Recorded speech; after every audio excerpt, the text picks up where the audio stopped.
All right, Jorge. Well, hi. So, on a regular day, what are the devices that you interact with? Well, when I first wake up, the first thing I do is to reach my phone.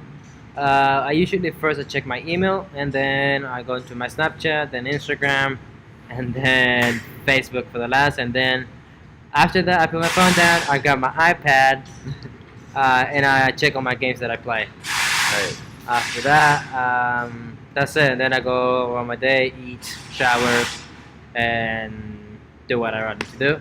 Yeah. So we got iPad and then iPhone. Well, first is So- iPhone, then iPad, and then after I taking a shower, eating all that, and if there's an assignment to do, I go to my Mac. Right. So 3 Apple devices. Yeah. So you like Apple, obviously. Yes, I really do like Apple. Would you say that their user interface is pretty good? The interface is a nice, simple, and clean to use. It's really pretty. It's not that complicated. It's straight to the point. You know exactly what you click. That's exactly what you get. There's no, modify this, modify that, and change the settings in here. Right. None of that. It's quite simple to use. Like compared to Android, where it's more. It's like you need to know exactly what you're Right. clicking and know exactly how that works, because otherwise you're gonna screw up the whole phone. Right.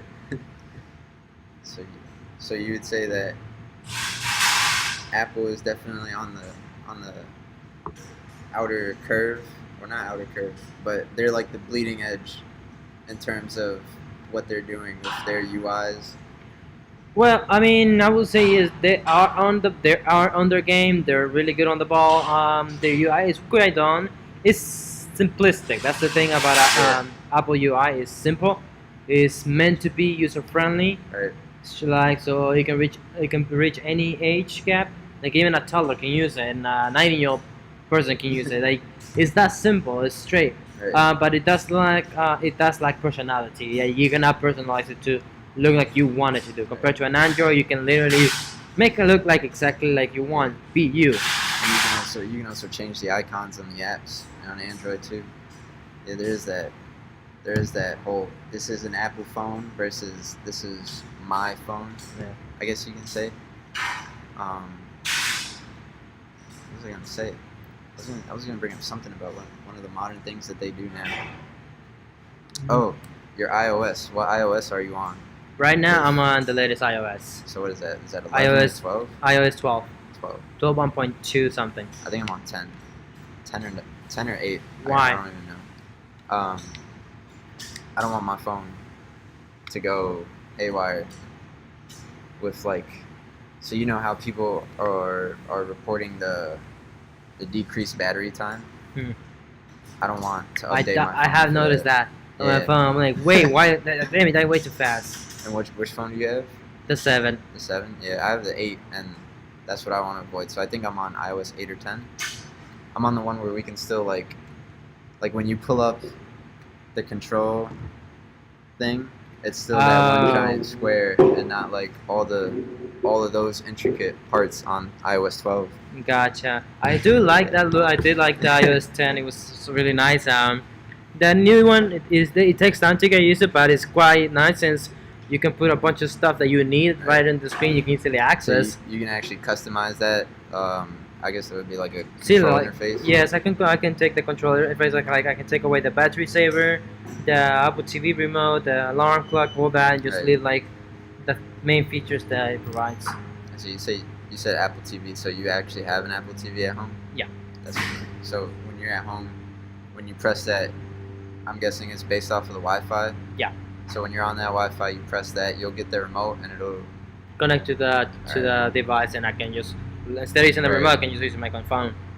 I tend to use it more when I lose the control, because that control tends to get lost a lot. It's like, I mean, it's so small. It's like Right. I'm like, oh wait, like I go to the bathroom, I go to the kitchen, or I go to my bed, and like I leave it there, and then when I come, it's like, ah, damn, where's the control? Like, Right. I don't know where it is. I'll have to use my phone. That's actually funny now, because like, I remember when universal remotes were the biggest thing, you know, and like you had that one remote that controlled everything. But now in reality, our phones can become And the every universal remote. you control you your know? TV, your radio, your car, your fan, everything. And even with YouTube, all you have to do is just have YouTube on like the TV or on like an Xbox. You have the YouTube app running, and as long as it's on the same Wi-Fi, you can take over YouTube while on your phone, but still show it on the bigger screen, which is really cool.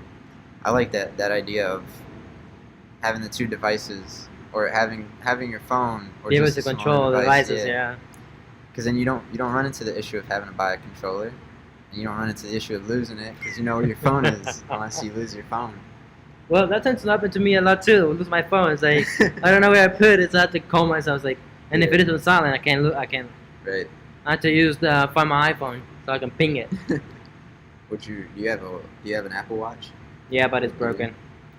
I had the first generation Apple Watch, so it's quite old. Do you know if you can use the Apple Watch to find your phone? Yeah, you can. I can just swipe up and make a ping. That's really And go cool. ping, ping, ping. So it'll like do the sound from your phone. Yeah. So you know exactly where it is. So you just have to follow it. It's like, there it is. That's interesting. I never knew that you could do it on your watch. Yeah, it's a really nice feature because otherwise you have to go into Safari, go to iCloud.com and sign in, and then you can ping it. But if you have your Bluetooth on your iPhone and Wi-Fi on, and it's connected to your device, you can usually just ping and it will ring. What do you see Apple getting into next? Because we have the laptop, we have the phone, we have the tablet, the TV, we have the home. Since they're in the music business too, that next big thing that I'll see, it will be home theater or gaming. Yeah. They're gonna definitely branch there because it's a huge capital market, and then Right. they could easily compete with PS4 and Xbox. Yeah. Like that. I mean, they already do have the Apple Store. Yeah, and I mean The App Store. the new Apple TV that they released, you can Right. play games on it. It's like you can literally have a controller and then another person with their iPhone and play on the same. Wow. And it's like About the box is like 4 inches. for the so that would basically be the console, That's the console, pretty much. and that's the Apple TV. That's the Apple TV. That's really cool. It's like 2 inches thick and 4 inches wide. Wow. That's it. Compared to now, the huge Xbox is a big block Yeah. and just like Do you know if that's like streaming games to it, or is it? no, you download the games. Okay. Yeah, it's just like the Xbox. Except with less the noise. Less than noise, no heat, no having to buy disc, Right. and you can take it anywhere. You don't. You think that they're gonna do stuff with like VR and AR and glasses? I do believe they're gonna do AR. I think that's where they're heading. That's Yeah. where like if you look at Swift now, their big thing is augmented reality. They're going big into augmented reality. They're gonna probably compete, probably release some type of eyewear. Right. I do hope they go into VR in the gaming console because that would be a great, powerful console, and their software is pretty nice. Yeah. That's the thing. Like, their software is pretty good compared to the Xbox. Like, oh, you have to download the update. What am I downloading? Right. Because it only tells you download the update. Right. But what is it? What is it doing? Yeah. Yeah, that would be cool. Compared to the iPhone, you know exactly what it's doing. It's like, oh yes, I want the features. Right. Here, let me have it. I feel like they would. I feel like they definitely would do that. They pioneer the glasses, or not even the glasses, just like contacts or something like that. I mean, Something- contacts. That's quite advanced. I mean, Yeah. that's BIOS and like that's dealing with. Right. Nah, for right now, I think they're for like the next 5 years, 10 years, gonna be physical items. So Physical. in case because to go for contacts, that's little biometrics and that's Right. dealing with Actual people. body. Yeah, actual body. That's a huge risk. They're gonna have to be running lab tests on people that they get. Yeah. A bunch, and I then can see that. those are easily lawsuits that can be formed. Like, oh damn, my contact exploded, or something in that contact failure, and then you go blind. Like, Yeah. it's a huge risk. But at the end of the day, Yeah, I mean, it's gonna be great though. like 50, not even 50 years from now, shoot, maybe 20, that stuff could be perfected, Definitely. and we can be seeing stuff like that. You know, that is one of the things that like still has me in awe, is that if we took any of these items back, not even 50 years ago, we'd be considered wizards, And you know, we might be hunted down. Exactly. Pitchforks and torches, like Yeah. kill them. And then to consider that in almost maybe 10 years, we could just be waving our hands around, and to somebody else we're going crazy, but to us we're over here messing with all this, Yeah. messing with the stuff. Like if we were to take this 50 years ago, back in the past, if we were to take our iPhones or an Apple Watch, when we come back to the present, that technology will be even more advanced. Yeah. Because we'll be like literally providing them the future before it's actually invented. Yeah. But the way I see it, the next big step is phones are gonna be gone. Yeah. That's where I see the 90% of the road going, because if you look at the smartwatches, Right. they're literally like the Apple Watch or the Android Watch. They can do this almost the same stuff as the iPhone, Right. or except for the few limits like Snapchat and like require massive amounts of thinking. Right. But you can send messages, photos. You can look at your photos, listen to music on your watch. So Right. it's not far along for phones to be obsolete and just everything on your watch and have a huge, everything on your device. So Right. call, message, play games, and who knows, you might be holographic. Yeah, and it's not even like you don't even need the screen to be able to do that stuff. You can just use your voice, because we already have the voice control systems. I kind of like having physical buttons. Right. I'm not too big into the old voice because Is it hard for voice control system to pick up your accent? sometimes, I have to say at least "Hey Siri" like 5 times for it to understand me. Do you know if it works better when you're speaking in your native tongue? No, I haven't tried it. But like if it is quiet, it recognizes me immediately. Right. But like if I'm chewing something and I say it, it won't recognize me. Or there's music in the background, anything noise, it won't recognize me. Like Right. I guess it will and it won't. It depends on what I say. So voice is really nice, but I guess I would prefer voice at home. Right. It's like lights on, Yeah. AC off, and that like at home. But I'm like on my devices, no, I prefer physical buttons, something I can push, touch. You know, speaking of the at-home stuff, I was just yesterday, I was looking at using user analysis. So watching what the user does, and then at the same time dynamically responding to them. So like if you have a Apple Home, I don't know what it's called, but like the little home station thing, or like Alexa, if you have Alexa, right, and Alexa notices that you're home from this time to this time, and you're active in your home from those times, to have the lights on automatically, and then without the person even telling Alexa to turn it off, once you go to like your bedtime, It would it would change. turn it off. It right? would change the settings on the AC, Yeah. dim the lights, turn them off, and Yeah. uh, I thought that was really cool. Like, I think that's the appropriate use of data. that would be Say. nice. Yeah, but then you have to think about the vulnerability that brings, and because somebody can easily just hack my home and then literally because if the smart home controls the water, temperature, lights, and everything, Right. anybody can destroy my house. Yeah, Like, it's oh, always that. turn on the shower and just flood the whole apartment. It's like and make the washer and the dishwasher go crazy and all Yeah. that. It's like, but it will be cool. I do like it. So it's like the home part that. Okay, I wake up, coffee already done, breakfast Right. already done. You just sit and eat. That would be great.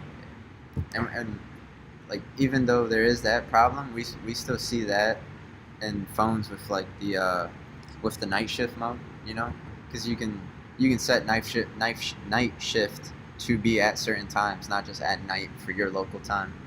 And I guess if more apps use that type of thinking, that style of thinking, I think it would be pretty cool, because we can definitely It would be see fun, though. different stuff. So But yeah, that would be fun. But I definitely do want to. I want to live into the point I can see my home making my breakfast, cleaning by itself, yeah. and me without doing anything else, but just go home, take my shoes off, and watch TV. Yeah. That's the And dream. We're that's the getting dream. Right.